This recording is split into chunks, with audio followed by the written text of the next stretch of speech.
Oh my goodness, guys. This Warriors game was absolutely ridiculous. I mean, you had a 22-point lead in the second quarter, and then the Blazers led by one in the fourth quarter with 30 seconds left. Steph hits a clutch two out of the 6 points that he scored the entire game. And honestly, guys, there's so much to break down, whether the Brandon Podziemski call at the end or just everything else. Andrew Wiggins being moved to the bench, which is honestly one of the best decisions in modern coaching history, and everything else.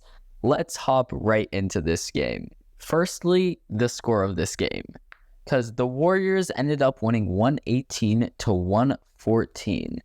And the thing that was so crazy about this is that the Warriors were, as I said earlier, up by 22 points in the second quarter, which is just a ridiculous lead. But we've seen the Warriors blow leads like this before. So honestly, I was not letting my guard down. And I was right for that, because the Warriors blew that lead, and in the end of the third quarter, the Trailblazers were only down by one. After that, I was starting to get really worried, and that's for good reason, because someone was just missing from the team. Someone was just not playing. Who is that someone? Wardell Stephen Curry. He had 6 points on 12 shots. 8 of those 12 shots were threes, and he missed every single three, which now, you know how everyone was talking about how, wow, Steph Curry has 260 consecutive games played with a three made, 1,500 days. Yeah, it's broken now. Steph Curry did not make a single three-point field goal in tonight's game. It was just an atrocious performance, and I'm very surprised that the Warriors still won without him. But basically, to break down the end of the game, the Warriors had a pretty decent lead. They blow it away in the fourth, and the Blazers end up being up by one with 3 minutes left. The Warriors hit some buckets, but then the Trailblazers fight right back. The score is 115-114. And then they foul Curry, sending him to the line. Steph is at the line shooting 2 free throws. He makes the first one, 116-114. Then he misses the second free throw. Yeah, that's right. Steph Curry missed a free throw in crunch time. The score was then 116-114. He misses the free throw, and the ball goes straight into Jeremy Grant's hands, who passes it over to Shaedon Sharpe, who played absolutely phenomenally in tonight's game. Shaedon Sharpe dribbles it down the court. 2 defenders are on him, but he has a wide open path to the layup. Brandon Podziemski stands in front of him, goes straight up, and he draws a charge with 0.06 seconds left. And then the game was over. Brandon Podziemski went to the line and took 2 free throws, and the Warriors closed out the game 118-114. But it wasn't only Brandon Podziemski that played really well tonight, and I'll get to that later. But Klay Thompson was absolutely ridiculous. He had 28 points, and honestly, it does look like the old Klay is back. Because from what we've seen all season, he's washed.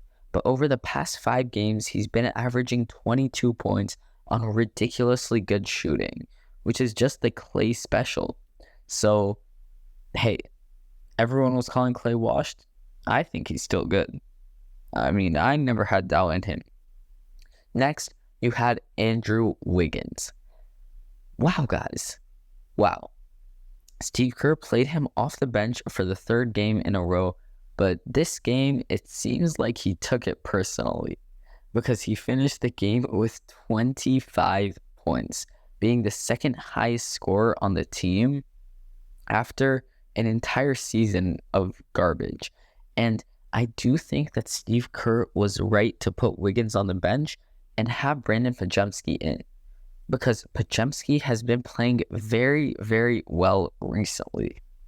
And when I say very well, I mean very well. His numbers might not show it, but his intangible stats are just really, really good. I mean, he's such a difference maker, and his plus minus has been a positive, even in the games that the Warriors have lost this season. And he also put up 11 points, 4 rebounds, and 4 assists this game, so it's not only the intangibles. Another guy who played really, really well in tonight's game is Trayce Jackson-Davis, because he had 14 points along with 8 rebounds, leading the entire team. Very, very impressive because, hey, as a rookie, he hasn't gotten much playing time, but he's definitely made the most out of the playing time that he has had, and he's proving to Steve Kerr that he does deserve more of it. Next thing, we have Moses Moody and Jonathan Kuminga. They combined for 38 points tonight. 38 minutes. Jeez, I wish it was 38 points. No, they combined for 38 minutes and only 18 points. Yikes. I mean, we were very much hyping them up a week ago, but ever since then, it seems like players like Brandon Podziemski have kind of taken their place. Brandon Podziemski is honestly one of my favorite players on the Warriors, and not just because he looks like Jack Harlow, but guys, he's just a really, really good player. He has that potential, and I think the Warriors would be very wise to build around him and use him as basically a Jordan Poole piece. Hey, I mean, this Warriors roster is very similar to that Warriors roster who won the championship. Once Draymond Green is back, and hopefully in the right mental state, because now he's obviously currently not, once he's back and in the right mental state, he'll be very, very good for the Warriors. Klay Thompson is stepping up his game again. Steph Curry always has a slump around this time of the year. Kuminga and Moody, we've seen what they're capable of. They're definitely very, very good. Andrew Wiggins has come out of sleep, at least for this game, but probably for more games. And last but not least, you have the rookies. Trayce Jackson-Davis has been absolutely stellar this season, providing the Warriors with the depth they need. And Brandon Podziemski, guys, I would start him every single game for the rest of the season.